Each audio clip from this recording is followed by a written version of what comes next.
তো দেখো বন্ধুরা বোরখা টোরখা পরে রেডি হয়ে গেছি। তো যাব এখন একটু মাছ আনতে, বাজারে যাব। তো ওর আব্বু আর আমার মেয়ে হলো ঘুমাচ্ছে। সকাল সকাল দেখো রেডি হয়ে বের হয়ে পড়লাম, কারণ সকাল সকাল না গেলে মাছের বাজারে এত ভিড় হয়। আর আমাদের বাসা থেকে মাছের বাজারের দূরত্ব আধা ঘন্টা টাইম লাগে। তো আমাদের এলাকার মধ্যে একটা আছে বাজার, কিন্তু ওটাতে 2-3 পদের মাছই পাওয়া যায়, যেগুলো আমরা বেশি একটা খাই না। আর যেগুলো পাওয়া যায় ওগুলো প্রচুর দাম চায়। তো এই জন্য ওইখানে যাচ্ছি। আর ওই বাজারে প্রচুর মাছ পাওয়া যায়, অনেক বড় বাজার। তো রাস্তার দুই পাশে অনেক মানে জিনিসপত্র নিয়ে বসে। আর এই বাজারটা এর আগেও তোমাদের ভিডিওতে দেখাইছি। তো আজকে ভালোভাবে মানে একদম প্রপার তোমাদের দেখাবো কত বড় মাছের বাজারটা। তো ভিডিওর সাথেই থাকো।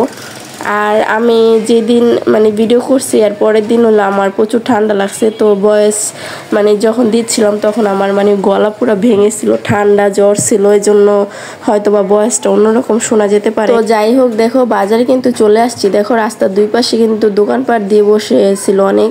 আর এদিকে দেখো মাছের বাজারে ঢুকে পড়ছি। দেখো এখন মাত্র 8:30 বাজে, তারপরে দেখো কত ভিড়। আর পুরুষ অনেক থাকে, তো এই জন্য আমি একটু সকাল সকাল আসারই চেষ্টা করি। তারপরে দেখো অনেকটা কিন্তু ভিড়। তো যাই হোক, চলো এখন আমি কি মাছ নেব না নেব দেখো ভিডিওর সাথেই থাকো। কতক্ষণ আঙ্কেল রুই একটা মাপেন, এটা মাপেন, এটা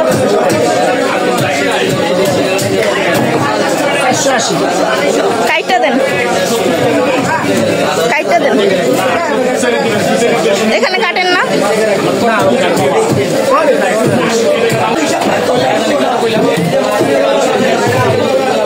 ভালো না, টাটকা না।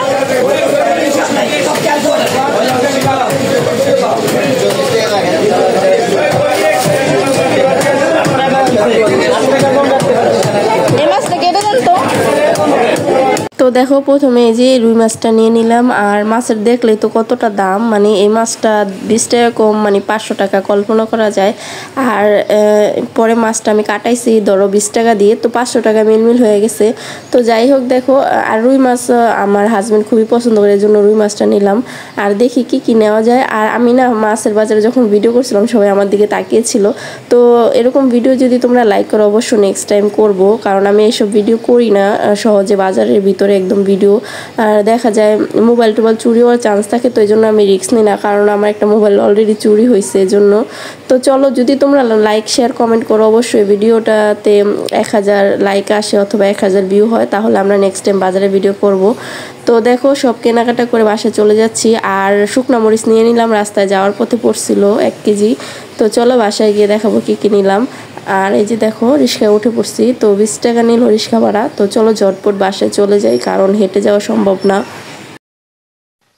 তো অনেকক্ষণ হয়েছে বাজার থেকে আসলাম, তো আধা ঘন্টার মতন হয়েছে। তো এসে ফ্রেশ ট্রেশ হয়ে মানে মুখ টুকে পানি উনি দিলাম, দিয়ে তারপরে বাজারগুলো সব ডাললাম, তারপরে নাস্তা নাস্তা করে এখানে একটু বসে আছি। তো চলো তোমাদের সাথে শেয়ার করি কি কি আনলাম বাজার থেকে। তো আনার ইচ্ছে ছিল অনেক কিছু, কিন্তু মানে এত দাম জিনিসপত্র, মানে ভেবে যায় একটা হয়ে যায় আরেকটা। তো মেনলি আমি মানে গেছিলাম হইলো মাছের জন্য, কারণ ওইখানে অনেক বড় বাজার, যেহেতু মাছ পাওয়া যায় প্রচুর। তো মাছ আনার জন্য গেছিলাম। তো একটা রুই মাছ নিছি, এতে আমার মানে 20 টাকা কম 500 টাকা শেষ হয়ে গেছে, যে প্রথমে যে মাছটা নিলাম ওইটা। আর এমনি টুকিটাকি চিংড়ি মাছ, ট্যাংরা মাছ আর সিলভার কাপ মাছ আনছি, আর সাথে একটু শাকসবজি আনছি। তো চলো তোমাদের সাথে শেয়ার করি। আর একটা মেন মানে ইম্পর্টেন্ট জিনিস মানে পেয়ে গেছি গিয়ে ওইখানে, সেটা হলো শুকনা মরিচ। শুকনা মরিচের মানে যেটা ফাঁকি না, ওইটা হলো 400 থেকে 450 টাকা কেজি। আর আমি আনামটা আনছি 250 টাকা কেজি, ভাবতেছি ওটা একটু রোদে শুকায় ওটা ভাঙায় নিব। তো দেখি ফার্স্ট টাইম ভাঙাবো, আমি তো ভাঙায় কখনো খাইনি, মানে রেডিমেডটা কিনে খাই। আর দেখা যায় ওটার ভিতরে প্রচুর ময়লা ময়লা থাকে। রেডিমেডটা কিনে এনে তারপরে চাল দিলা তারপরে খাওয়াইতে হয়। তা দেখি এবার আনামটা ভাঙিয়ে খেয়ে কিরকম, যদি ভালো হয় তাহলে নেক্সট টাইম থেকে মানে শুকনো মরিচ কিনে রোদে শুকিয়ে ভাঙিয়ে খাবো। তো প্রথমে এসে আমি বললামই তো, ফ্রেশ হয়ে মুখ টুক ধুয়ে নিছি, তারপরে শুকনো মরিচ গুলো ছাদে রোদ দিছি, তারপর নাস্তা করে নিছি। তো চলে।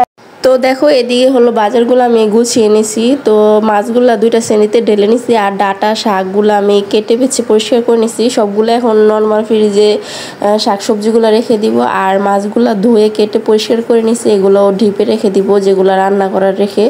তো চলো আজকের ভিডিওটা এখানে রাখছি, ছোটোখাটো একটা ভিডিও। অবশ্য ভালো লাগলে কমেন্টে জানিও। তো সবাই ভালো থেকে সুস্থ থেকো, আল্লাহ হাফিজ।